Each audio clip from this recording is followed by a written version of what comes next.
My name is Tamiko Nimura. I'm a creative nonfiction writer and public historian.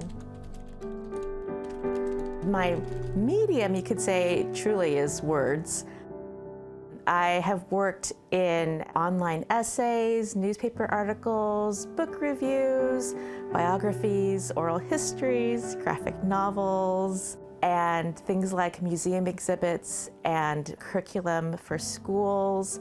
Anything that has to do with words, bringing people together, particularly bringing together the intersection of history and my personal family story.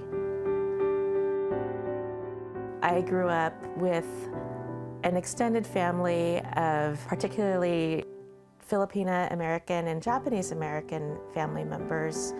Some of them were creatives themselves, writers, librarians, artists, visual artists. So I've always been interested in writing, but I took a detour into teaching, and then really, once I had a bad breakup with academia, decided to really go for being a writer full-time.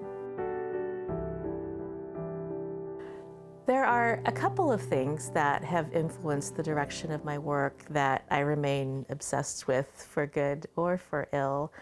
The first one is the early death of my father, Taku. He died when I was 10. And that's a really early time to lose a parent. There's not necessarily a great time to lose a parent, but I lost him when I was 10. And that formed me in pursuing all of my work around Japanese American history, around Japanese American culture, Japanese culture, in an effort to try to stay closer to him and keep that connection. The other event that influenced me certainly was the wartime incarceration of my Japanese American family, my dad and his siblings and my grandparents.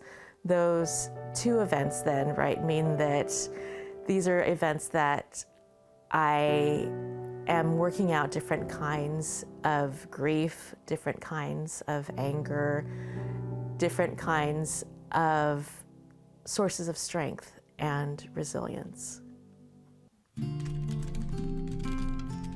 Part of what fuels the creative process for me is that power of what words can do, how they can create empathy, how they bring people together across time, space, geography, across all kinds of boundaries to help us inhabit each other's experiences better.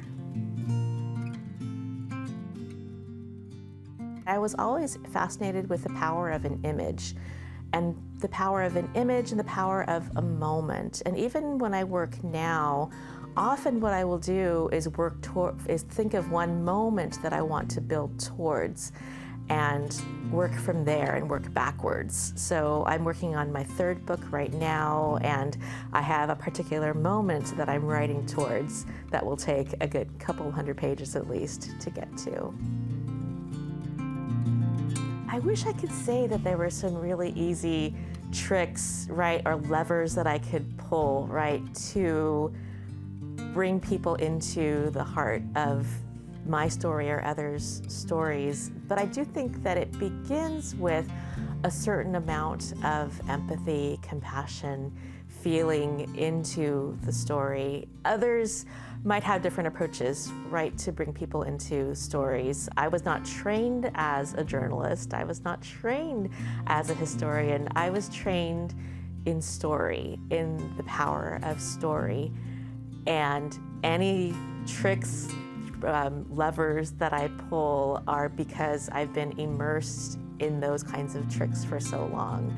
And sometimes, right, I'll actually go and look at other people's writing or other people's stories and go, that, I would like to try that in my own work. But I think it begins with the idea of empathy and feeling my way into that story.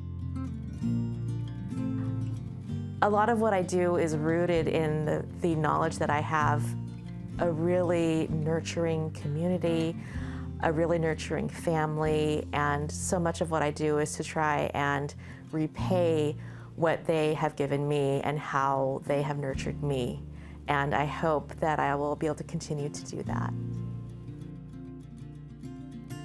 When I was teaching, kind of on a whim, I had my students do this exercise where I had them write their own obituaries, which is sort of ridiculous. They were college students, but it stayed with me. And as I was writing, my oldest daughter was maybe in kindergarten or so, but in my fake obituary, I had her say something like this. She just loved the way that words could bring people together. And I think that probably is what she would say, and that is what I hope my work does in some way, that it brings people together across these boundaries of time, space, geography, race, nation, whatever, that it brings people together.